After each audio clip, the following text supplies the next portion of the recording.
name is Heather DeCoke from Heather DeCoke Floral Design. In the previous segments, I've been teaching you how to do some beautiful European hand ties. So I did one here quickly with some hydrangea. And again, we just made a nice small little hand tie. We cut them really short.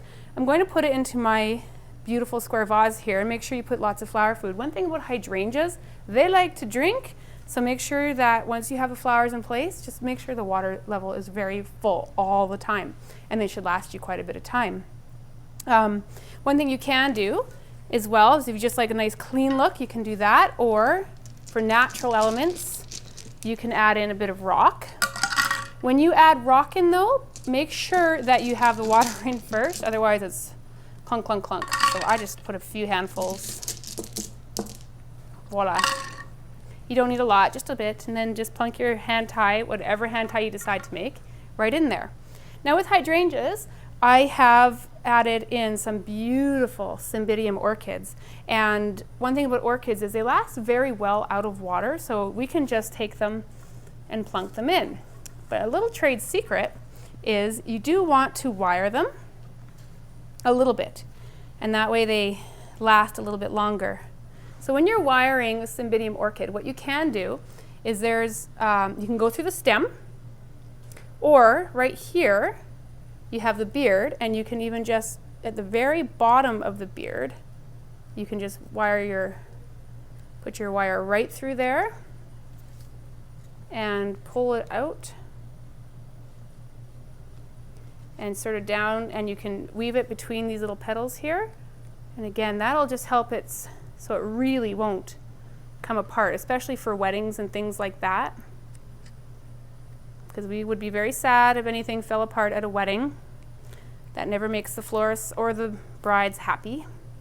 So that's a little wiring technique. And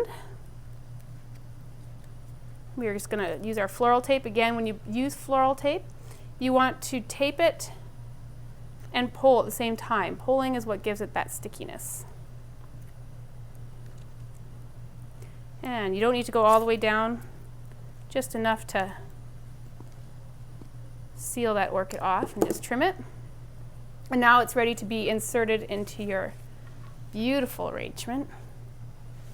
I got a few done, just like a cooking show, where we're ready to go. There we are. It's absolutely looking gorgeous.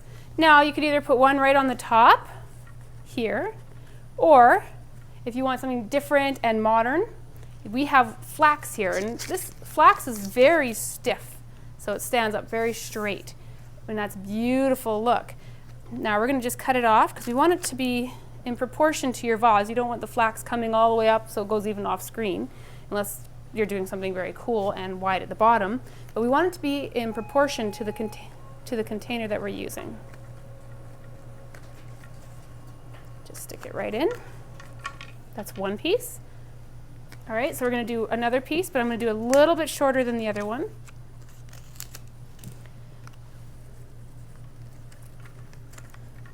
Always trying to look for new and inspiring techniques. So with the flax, what you can do is you can leave it like this if you like that long perpendicular look, parallel look, or just give it a little trim with your knife. All right, so you have a little hole here. You can take this piece, fold it, and you can just weave it right into the green here. Oops. There we go. So it's fun and different. Voila. And if you give it a good, like press down here and give it a good crease, it should stay. And you have something just different and totally modern. You can do it at different heights and basically just go and have fun with this. Thank you.